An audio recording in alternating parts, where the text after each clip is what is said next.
वर्णिवेशरमणीय दर्शनं मन्दहासरुचिराननाम्बुजं पूजितं सूर्यनरोत्तमैर्मुदा धर्मनन्दनमहं विचिन्तये। असतो मा षड्गमय तमसो मा ज्योतिर्गमय मृत्युर्मा अमृतं गमयः। ओम शांति शांति शांति। આજની જ્ઞાન સભાની અંદર પધારનારા બધા જ ભગવદ્ ભક્તોને વેદાંતાચાર્ય પુરાણ ઇતિહાસ આચાર્ય MA ફિલોસોફી શાસ્ત્રી રાકેશભાઈના હિતપૂર્વક જય સ્વામિનારાયણ। ભક્તો, ગયા વખતની જ્ઞાન સભાની અંદર આપણે બધા શ્રીમદ ભાગવતના દસમ સ્કંદની અંદર શમંટક મણિની જે કથા આવે છે અને એની અંદર આવતા પાત્ર અક્રૂરજી, સત્યભામા અને સત્રાજીત યાદવના પૂર્વજન્મની કથા જે છે એ શ્રવણ કરતા હતા। ભગવાન શ્રી કૃષ્ણ ગ્રસ્ત આશ્રમની અંદર પ્રવેશ કરી ચૂકેલા છે અને ભગવાન શ્રી કૃષ્ણના 3 વિવાહ જે છે એ થઈ ગયા છે। પ્રથમ વિવાહ માતા રૂકમણીજીની સાથે, દ્વિતીય વિવાહ જાંબુવતીની સાથે અને તૃતીય વિવાહ સત્યભામાની સાથે થઈ ગયા છે। ને બધાના જ પૂર્વજન્મ પણ આપણે શ્રવણ કર્યા। હવે આજે આ 58મા અધ્યાયની અંદર, દસમ સ્કંદના 58મા અધ્યાયની અંદર ભગવાન શ્રી કૃષ્ણના જે બીજા વિવાહો થયા એ બધાની ચર્ચા જે છે એ આપણે કરીએ। સુખદેવજી મહારાજ કહે છે, એકદા પાંડવાન દ્રષ્ટુમ પ્રતીતાન પુરુષોત્તમ ઇન્દ્રપ્રસ્થમ ગતઃ શ્રીમાન યુયુધાનાદિભેર્વૃતઃ। હે પરીક્ષિત, હવે પાંડવોના સમાચાર મળી ગયા છે કે તેઓ લાક્ષાગૃહમાં બળી ગયા નથી। એકવાર ભગવાન શ્રી કૃષ્ણ તેમને મળવા માટે ઇન્દ્રપ્રસ્થ પધાર્યા છે। તેમની સાથે સાત્યકી વગેરે બીજા કેટલાક યાદવો પણ હતા।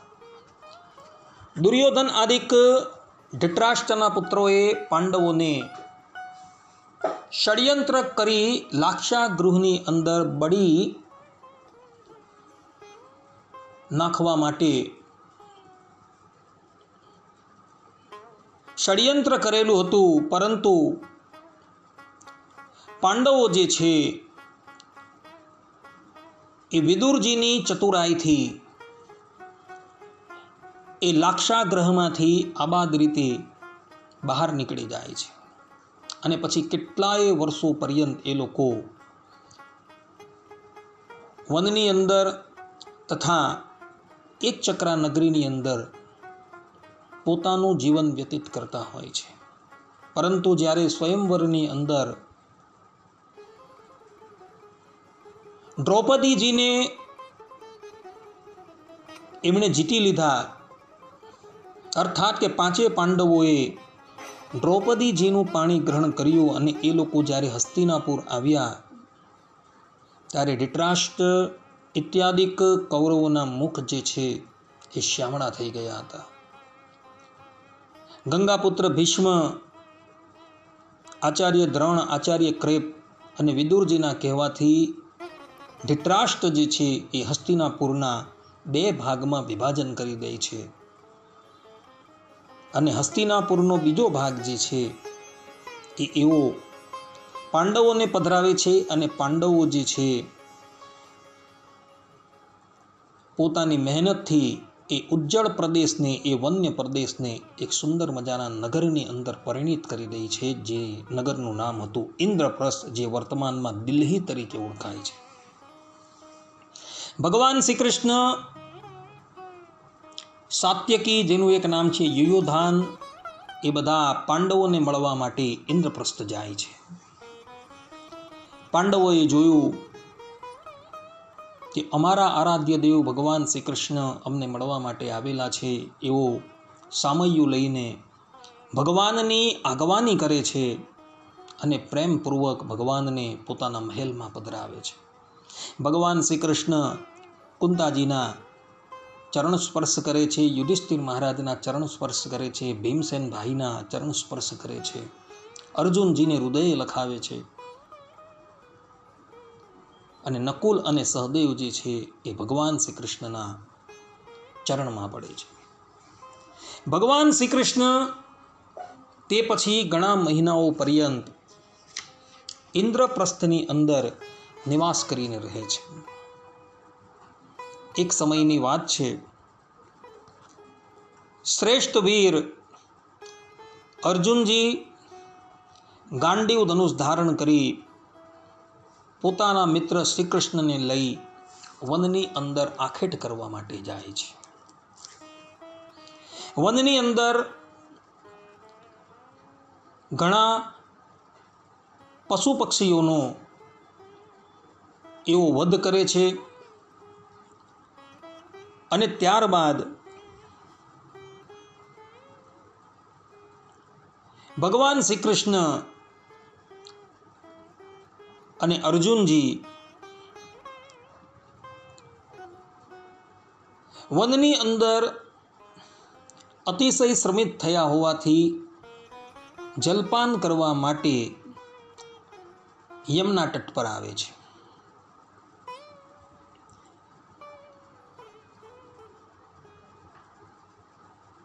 ભગવાન શ્રી કૃષ્ણ અને અર્જુનજી યમુનાના નિર્મલ જલની અંદર હાથ પગ ધોવે છે, એ લોકો જલપાન કરે છે અને ત્યાં એક સર્વાંગ સુંદરી કન્યા ભગવાન શ્રી કૃષ્ણની નજરમાં આવે છે. ભગવાન શ્રી કૃષ્ણ અર્જુનજીને કહે છે કે અર્જુન, એ કન્યા કોણ છે? તો જઈને પૂછી આવ. અર્જુનજી એ કન્યાની પાસે આવે છે અને પૂછે છે કે દેવી, તમે કોના પુત્રી છો? કૃપા કરીને તમારો પરિચય આપો. ત્યારે એ સ્ત્રી, એ કન્યા અર્જુનજીને કહે છે કે હું ભગવાન સૂર્યદેવની પુત્રી છું. મારું નામ કાલિંદી છે, યમુના છે. હું સર્વશ્રેષ્ઠ વરદાતા ભગવાન વિષ્ણુને સ્નેહ કરું છું અને એવો મારા પતિ થાય એટલે માટે હું ઘોર તપસ્યાની અંદર અહીં આ યમુના જળની અંદર જ લીન થયેલી છું. ભગવાન શ્રીમદ નારાયણ સિવાય હું કોઈ પણ વ્યક્તિને મારા પતિ બનાવવા તૈયાર નથી. મારા પિતા સૂર્યદેવે આ યમુના જળની અંદર મારે માટે એક ભવનનું નિર્માણ કરેલું છે. એ ભવનમાં રહેતી થકી હું ઉગ્ર તપસ્યા કરી રહ્યો છું. કાલિંદીની વાત સાંભળી અર્જુનજી ભગવાન શ્રી કૃષ્ણની પાસે આવે છે અને શ્રી કૃષ્ણ ભગવાનને બધી વાત કરે છે. ભગવાન શ્રી કૃષ્ણ એની પાસે જાય છે, પોતાનો પરિચય આપે છે અને એને રથમાં બિરાજમાન કરી ભગવાન ઇન્દ્રપ્રસ્થ લાવે છે અને ત્યાં એનું વિધિવત પાણી ગ્રહણ કરે છે. ભક્તો, આ કાલિંદી જે છે, જેનું એક નામ યમુના છે, એ રામા અવતારની અંદર પણ હતી. આ વાત આનંદ રામાયણની અંદર રાજ્યકાંડ પૂર્વાર્ધની અંદર સર્ગ 12ની અંદર લખેલી છે. એક સમયની વાત છે, ભગવાન શ્રી રામ અને માતા સીતા ધરાતલ્લી ઉપર વિહાર કરતા થકા મથુરાપુરી આવે છે અને મથુરાપુરીમાં આવી થોડા દિવસ માટે એવો મથુરામાં રહે છે. એ વખતે ભગવાન શ્રી રામનો ઉતારો જે છે એ યમુના પુલિન પર જ હતો. એક સમયની વાત છે, ભગવાન શ્રી રામ રાત્રિને વિશે સૂતા હતા. તેવા જ સમયની અંદર એક અપરિચિત નારી જે છે એ ભગવાન શ્રી રામની પાસે આવે છે. ભગવાન શ્રી રામ જે અર્ધ જાગ્રત અવસ્થાની અંદર હતા, એ અપરિચિત સ્ત્રીને જોઈને જાગી જાય છે અને એ સ્ત્રીનો પરિચય પૂછે છે. ત્યારે એ સ્ત્રી કહે છે કે હે રાઘવ, તમે બધું જ જાણો છો, છતાં પણ હું તમને મારો પરિચય આપું છું. હું સૂર્યદેવની કન્યા છું અને ભગવાન વિષ્ણુને પતિ તરીકે પ્રાપ્ત કરવા માટે આ યમુના જલની અંદર રહી તપસ્યા કરું છું.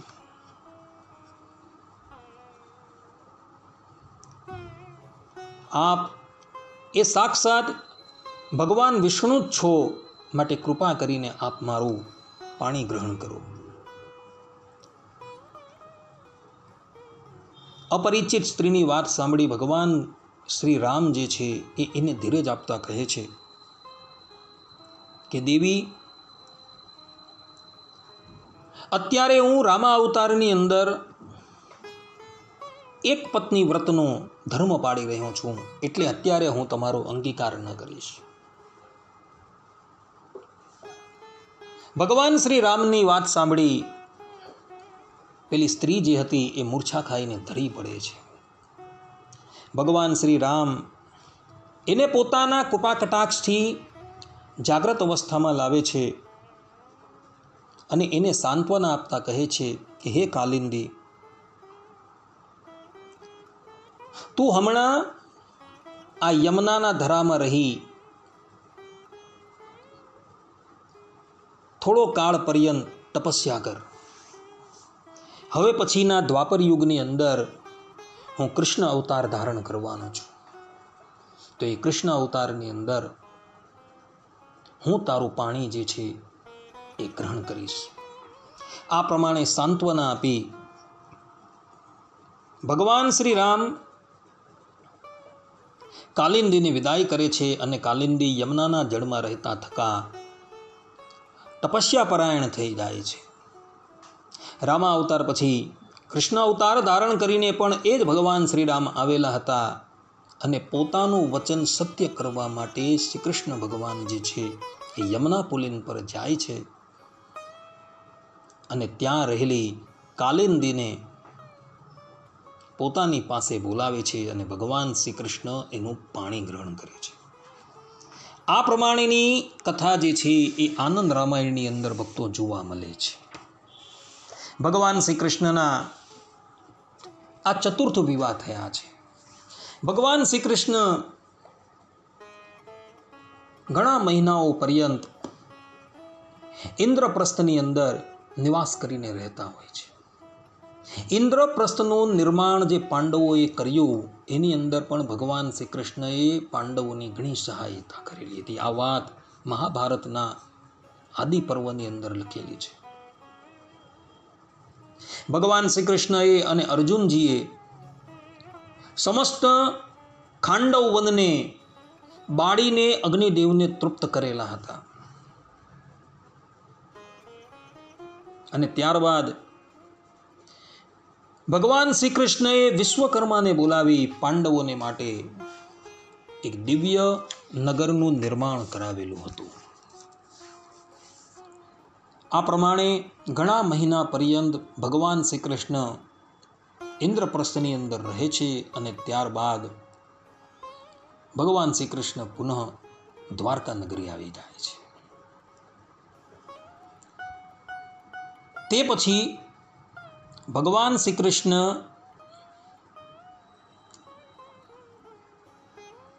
અવંતી નરેશ, વિંદ અને અનુવિંદ એની ભગીની મિત્રવિંદા તેની સાથે ભગવાન શ્રી કૃષ્ણના લગ્ન થાય છે. તેની કથા છે. વાત એવી હતી કે અવંતી નગરીના રાજા વિંદ અને અનુવિંદ એ દુર્યોધનને આધીન હતા અને એના અનુયાયી હતા. તેમની બહેન મિત્રવિંદા જે છે એનો સ્વયંવર વિંદ અને અનુવિંદે યોજેલો હતો અને એ સ્વયંવરની અંદર મિત્રવિંદા જે છે એ ભગવાન શ્રી કૃષ્ણના ગળાની અંદર જયમાળા પહેરાવે છે. આ મિત્રવિંદા જે છે એ વિંદ અને અનુવિંદની બહેન છે અને આ ત્રણેયના માતા જે છે એ માતા શ્રી કૃષ્ણ ભગવાનના સગા ફોઈ છે, જેનું નામ હતું રાજાધી દેવી. અને એની કન્યા જે મિત્રવિંદા છે એની સાથે ભગવાન શ્રી કૃષ્ણના લગ્ન થાય છે. ભક્તો, એક રીતે જોવા જઈએ તો મિત્રવિંદા ભગવાન શ્રી કૃષ્ણના સગા ફોઈની દીકરી છે. એટલે શાસ્ત્રો પ્રમાણે ભગવાનના આ લગ્ન અનુચિત કહેવાય. કોઈક વ્યક્તિ એવી શંકા કરે કે ભગવાન શ્રી કૃષ્ણએ પોતાની બહેનની સાથે જ લગ્ન કર્યા, પરંતુ શાસ્ત્રોની અંદર અને એમાં પણ ધર્મસિંધુની અંદર એવા વચનો જોવા મળે છે કે પહેલાના ક્ષત્રિયો જે છે એ પોતાની મામાની દીકરી અને ફોઈની દીકરીની સાથે લગ્ન ગ્રંથિથી જોડાતા હતા. પરંતુ એ લગ્ન ગ્રંથિથી ક્યારે જોડાય કે જેની પરંપરાની અંદર મામાની દીકરી અને ફોઈની દીકરીની સાથે લગ્ન કરવાની પ્રથા હોય તે લોકો જ લગ્ન કરી શકતા હતા, બીજા ન કરી શકતા હતા. અને ભગવાન શ્રી કૃષ્ણની કુળ પરંપરાની અંદર એ સંબંધ જે છે ચાલતો આવતો હતો. એટલે માટે ભગવાન શ્રી કૃષ્ણએ પોતાની ફોઈની દીકરી મિત્રવિંદાના જોડે લગ્ન કરેલા હતા. આ વાત ધર્મસિંધુની અંદર ભક્તો લખેલી છે, જે લોકોએ જોવું હોય તે જોઈ શકે છે. એની અંદર આ પ્રમાણે ભગવાન શ્રી કૃષ્ણના 5મા વિવાહ થાય છે. સુખદેવજી મહારાજ કહે છે કે હે પરીક્ષિત, કૌશલ દેશના નગ્નજીત નામના રાજા બહુ જ ધાર્મિક હતા. તેમની પરમ સુંદરી કન્યાનું નામ હતું સત્યા. નગ્નજીતની પુત્રી હોવાથી સત્યાનું એક નામ નાગ્નજીતી પણ હતું. નાગ્નજીતે એવી પ્રતિજ્ઞા લીધી હતી કે તીક્ષ્ણ શિંગડાવાળા ખૂબ માટેલા, કોઈને ન ગાંઠતા બળવાન અને વીર પુરુષોની ગંધને ન સહન કરનારા 7 સાંઢોને જે વીર પુરુષ એક સાથે નાથશે એ જ વ્યક્તિને મારી કન્યા રત્ના સત્યાના લગ્ન હું કરાવીશ. આ પ્રમાણેની પ્રતિજ્ઞા સાંભળી ભગવાન શ્રી કૃષ્ણ કૌશલ દેશ, જેનું એક નામ અયોધ્યા છે, ત્યાં પધારે છે. અને કૌશલાધીશે જે ચુનૌતી આપેલી હતી એ ચુનૌતીને પૂર્ણ કરવા માટે ભગવાન શ્રી કૃષ્ણ 7 રૂપ ધારણ કરે છે. અને 7 રૂપ ધારણ કરી એ 7 બળદોને વશ કરી દે છે. અને ભગવાન શ્રી કૃષ્ણ જે છે એ સત્યાનું પાણી ગ્રહણ કરે. ભક્તો, આ એક જ લગ્ન એવા છે કે જેની અંદર ભગવાનના લગ્ન જે છે એ સુખેથી થયા છે. બાકીના બધા જ લગ્નની અંદર તમે જોજો ધાંધલ ધમાલ અને મારફાડ થયેલી છે. પરંતુ અયોધ્યાના રાજા નગ્નજીતની કન્યા જે સત્યા છે તેની સાથે ભગવાનના લગ્ન સુખપૂર્વક થયા છે. આ પ્રમાણે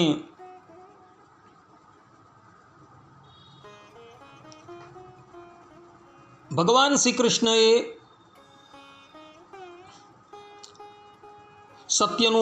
સત્યાનું પાણી ગ્રહણ કરેલું છે. તે પછી ભગવાન શ્રી કૃષ્ણના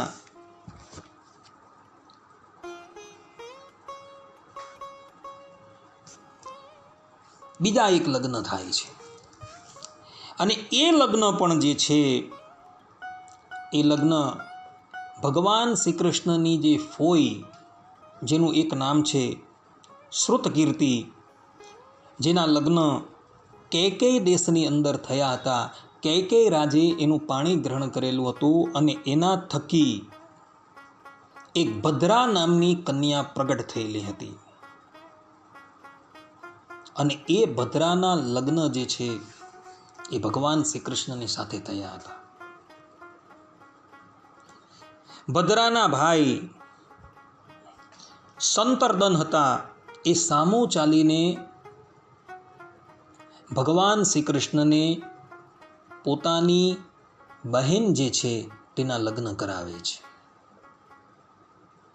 આ પ્રમાણે ભગવાન શ્રી કૃષ્ણના 7મા વિવાહ જે છે એ પૂર્ણ થાય છે. અને 8મા વિવાહ જે છે એ ભગવાન શ્રી કૃષ્ણના લક્ષ્મણાની સાથે થયા હતા, જેની કથા આ જ દસમ સ્કંદની અંદર અગાડી હું તમને સંભળાવીશ, કારણ કે એની કથા જે છે એ વિસ્તારથી આવે છે. એટલે એ કથા હું અહીં ચર્ચા નથી કરતો, અગાડી એ કથા જે છે હું ચર્ચા કરીશ. આ પ્રમાણે અહીં શ્રીમદ ભાગવતના દસમ સ્કંદના 58મા અધ્યાયની સમાપ્તિ થાય છે. ભક્તો, ભગવાન શ્રી કૃષ્ણએ જે આ ચારેય કન્યાઓની સાથે લગ્ન કર્યા, એ ચારેય કન્યાઓનું પૂર્વ વૃત્તાંત પણ જે છે એ આનંદ રામાયણની અંદર આપેલું છે. એ 4 કન્યાઓ જે છે એ કન્યાઓ, એમાં એક મિત્રવિંદા, બીજી સત્યા, ત્રીજી કન્યા જે છે એ ભદ્રા અને ચતુર્થ કન્યા જે છે એ લક્ષ્મણા. આ ચારેય કન્યાનું પૂર્વ વૃત્તાંત જે છે એ આનંદ રામાયણની અંદર જોવા મળે છે. વાત એવી છે કે એક વખતની વાત હતી, ભગવાન શ્રી રામ પોતાના ભાઈઓને સાથે લઈ વનની અંદર આખેટ કરવા માટે પધારેલા હતા. ભક્તો, આ કથા આનંદ રામાયણની અંદર રાજ્યકાંડ પૂર્વાર્ધની અંદર 21મા સર્ગની અંદર આવે છે. ક્ષમા કરજો, 11મા સર્ગની અંદર આવે છે. ભગવાન શ્રી રામ પોતાના ભાઈઓની સાથે વનની અંદર આખેટ કરવા માટે પધારે છે. વનની અંદર આવી અનેક મૃગોને ભગવાન મારે છે. ભક્તો, ક્ષત્રિયોને માટે આખેટ કરવાની છૂટ અપાય છે. શા માટે? તો એનું કારણ છે કે વનની અંદર અમુક પશુઓ જે છે જે અતિશય ઉપદ્રવ કરતા હોય છે, અને કેટલાક પશુઓ જે છે એ માનવ વસ્તીમાં આવી ગાય છે, ભેંસ છે તથા મનુષ્યને મારતા હોય છે.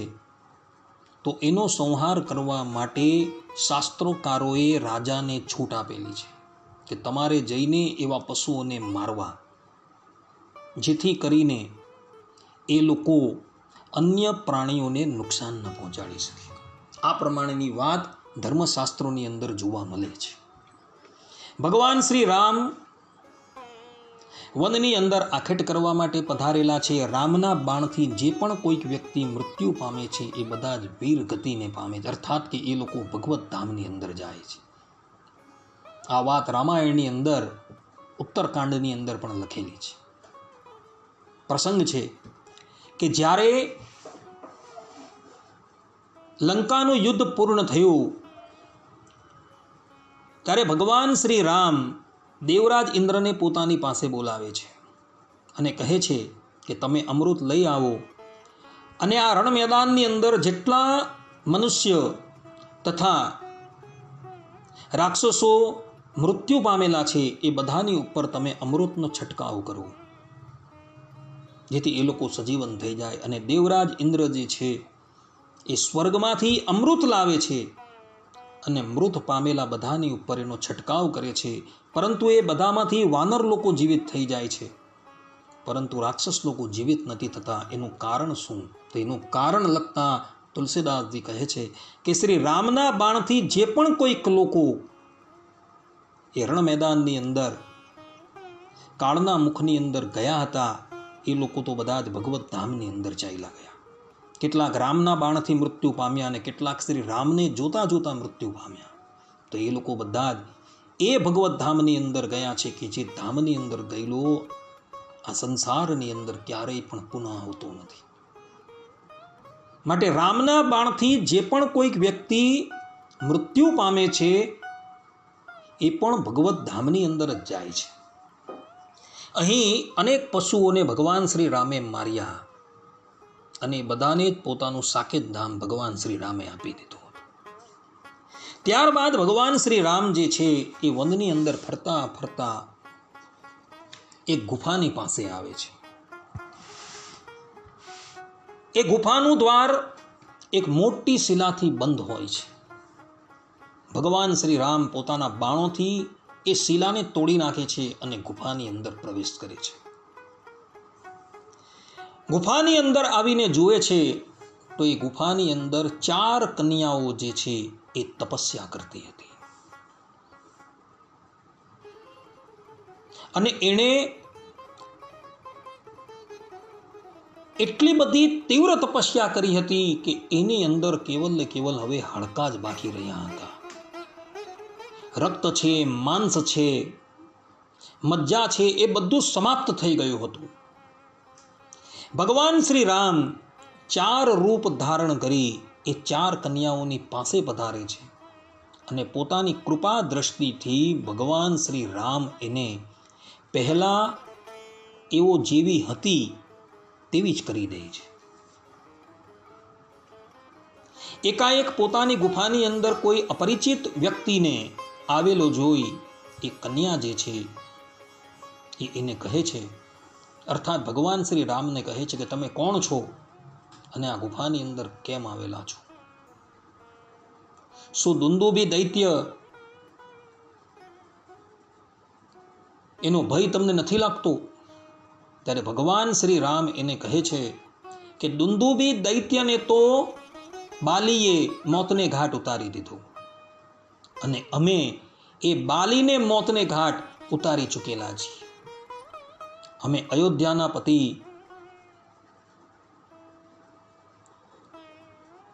મહારાજા દશરથના જ્યેષ્ઠ પુત્ર શ્રી રામ છીએ. વનની અંદર અમે શિકાર કરવા માટે આવેલા હતા. આ વિશાળ ગુફા જોઈ એટલે એનું દ્વાર તોડીને અમે અંદર આવેલા છીએ. પેલી 4 કન્યા જે છે એ પોતાની આપવીતી ભગવાન શ્રી રામને સંભળાવે છે કે પ્રભુ, અમે લોકો અર્થાત કે અમે 4 જણી છીએ એ બ્રાહ્મણની કન્યા છીએ અને દુંદુભી દૈત્ય જે છે એ બલપૂર્વક અમને હરીને અહીં લાવેલો છે. અમે 4 ઉપરાંત બીજી 16,000 કન્યાઓ જે છે એ પણ અહીં સમીપની અંદર જ છે. એ બધી કન્યાઓ બ્રાહ્મણની કન્યા, વૈશ્યની કન્યા અને ક્ષત્રિયોની કન્યા છે. એ બધી કન્યાઓને અપહરણ કરીને આ દુંદુભી નામનો દૈત્ય જે છે એ અહીં લાવતો હતો અને આ ગુફાની અંદર બંધ કરી દે એ બીજી કન્યાઓને લેવા માટે ચાલ્યો જતો હતો. એણે મનોમન એવો વિચાર કરેલો હતો કે હું 1,00,000 કન્યા લાવીશ અને 1,00,000 કન્યાની સાથે લગ્ન કરીશ. આ પ્રમાણેનો એનો વિચાર હતો. દુંદુભી દૈત્ય 4 બ્રાહ્મણ કન્યાઓનું અપહરણ કરીને લાવેલો હતો અને અમને એણે આ ગુફાની અંદર બંધ કરી દીધી હતી અને ગુફાની પાસે એણે એક વિશાળ શિલા જે છે એ મૂકી દીધી હતી જેથી કરીને અમે બહાર ન જઈ શકીએ.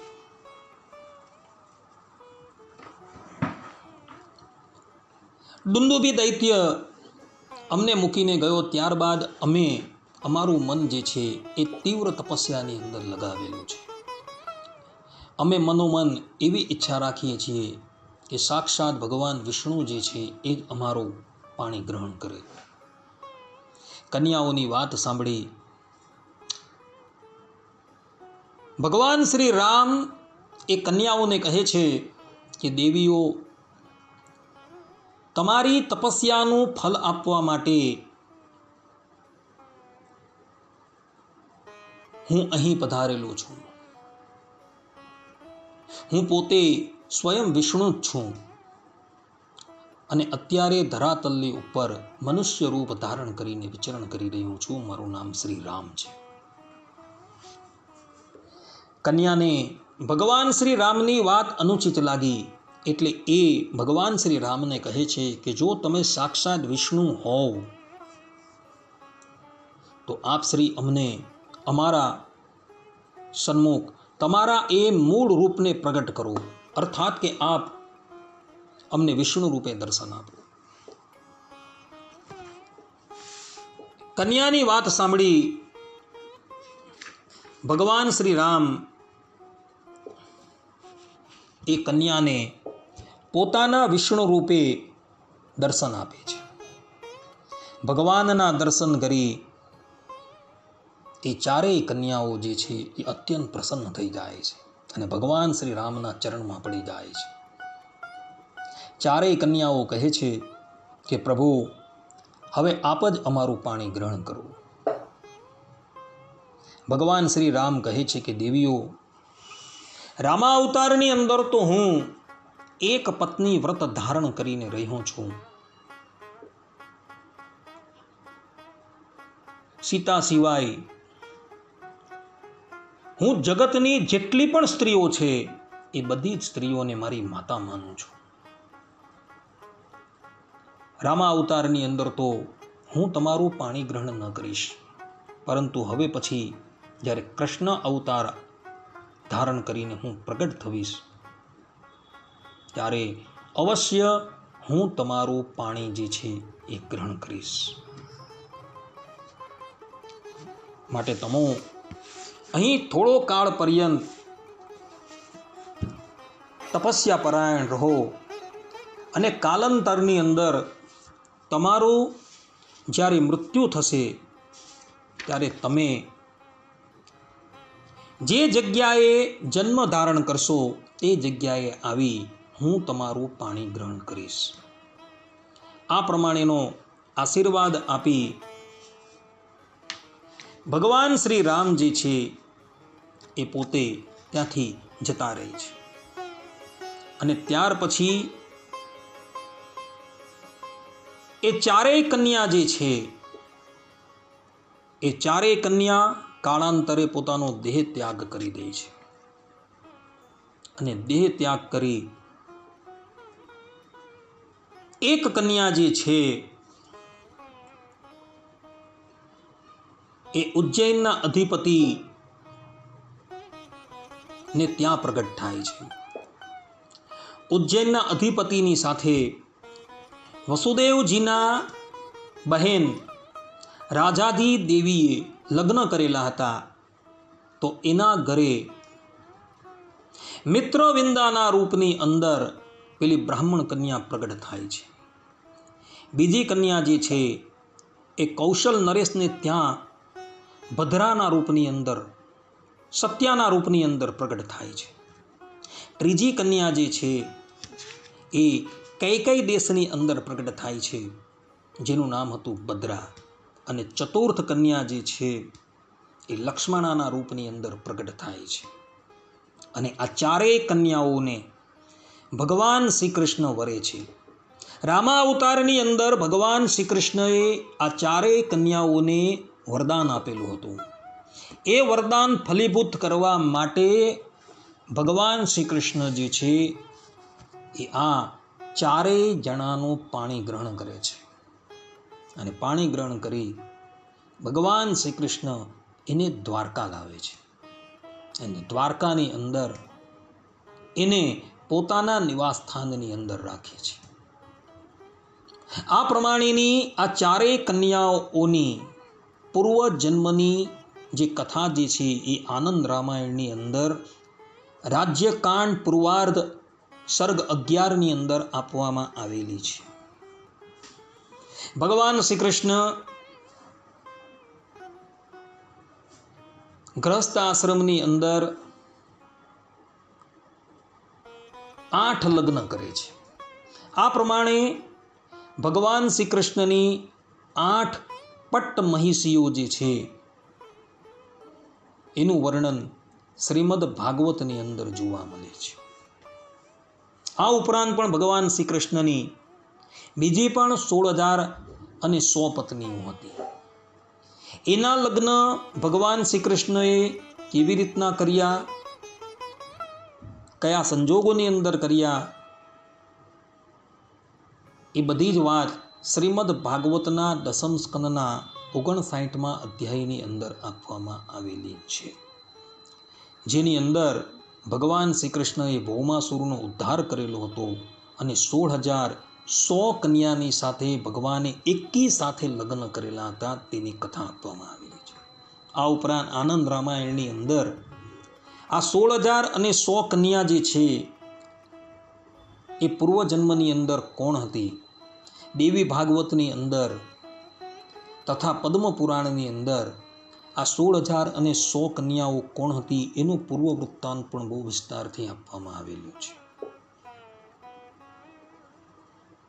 ભક્તો, રામા અવતારની અંદર ભગવાન શ્રી કૃષ્ણએ એક પત્ની વ્રત ધારણ કરેલું છે. નરનારાયણ અવતારની અંદર ભગવાન અખંડ બ્રહ્મચારી રહ્યા છે અને એવા બ્રહ્મચારી છે કે ભગવાન સ્ત્રી માત્રનો પડછાયો પણ સહન કરી શકતા નથી. આજે પણ તમે બદ્રીનાથના મંદિરમાં જાઓ ને તો બદ્રીનાથના મંદિરની અંદર લક્ષ્મી દેવી જે છે એ બહાર બેઠેલા છે અને નરનારાયણ દેવ જે છે એ મધ્યખંડની અંદર પદ્માસન વાળીને તપસ્યા કરવા માટે બેઠા છે. કારણ કે ભગવાનનો આ અવતાર જે છે એ બ્રહ્મચર્ય આશ્રમની અંદર છે અને બ્રહ્મચર્ય આશ્રમની અંદર બ્રહ્મચારીનો ઉચ્ચા આદર્શ સ્થાપિત કરવા માટે ભગવાનનો આ અવતાર છે. નરનારાયણ અવતારની અંદર ભગવાન આજીવન બ્રહ્મચારી રહે છે. રામા અવતારની અંદર ભગવાન એક પત્ની વ્રત ધારણ કરીને રહે છે, જ્યારે કૃષ્ણ અવતારની અંદર ભગવાન અનેકો લગ્ન કરે છે. ભગવાનની આ લીલા જે છે એ અચિંત્ય લીલા છે. એ લીલાનો પાર ભવ બ્રહ્માદિક દેવતાઓ પણ પામી શકતા નથી. વેદો પણ એ ભગવાનના રૂપનું, સ્વરૂપનું, એમના ગુણોનું વર્ણન કરતાં કરતાં થાકી જાય છે અને અંતે નેતિ નેતિ કહીને પોતે વિરામ પામી જાય છે. એવા એ પરબ્રહ્મ પરમાત્મા આજે યદુકુલની અંદર મનુષ્ય રૂપ ધારણ કરીને રહ્યા છે. પૂર્વે જે અવતારની અંદર ભગવાન પ્રગટ થયા હતા અને એ અવતારની અંદર જે વરદાન એ ભગવાને આપેલા હતા એ વરદાન બધા જ ચરિતાર્થ કરવા માટે ભગવાન શ્રી કૃષ્ણ અનેક પત્નીઓનું પાણી ગ્રહણ કરે છે. ભગવાન શ્રી કૃષ્ણ પોતાની જેટલી રાણીઓ હતી એટલી રાણીઓની સન્મુખ એટલા જ રૂપ ધારણ કરીને એ બધાને આનંદ આપતા હોય છે, એની સાથે વિહાર કરતા હોય છે. એ બધી જ રાણીઓને મનમાં એમ જ કે ભગવાન શ્રી કૃષ્ણ અમારો ત્યાગ કરીને કશે પણ જતા નથી. આ પ્રમાણે ભગવાન શ્રી કૃષ્ણએ આ અવતારની અંદર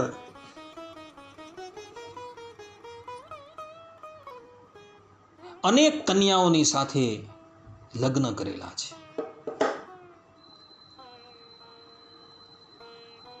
અને લગ્ન કરતા થકા એમણે ઉચ્ચ ગ્રહસ્થાશ્રમીયનો આદર્શ પ્રસ્થાપિત કરેલો છે. અનેક પત્ની ના એ પતિ છે. અનેક પત્નીઓની સાથે એ વિહાર કરે છે, છતાં પણ મનની અંદર કોઈ પણ જાતની આસક્તિ નથી. ભગવાન શ્રી કૃષ્ણ દ્વારકાની અંદર સાંખ્ય મતને આશરીને રહ્યા છે.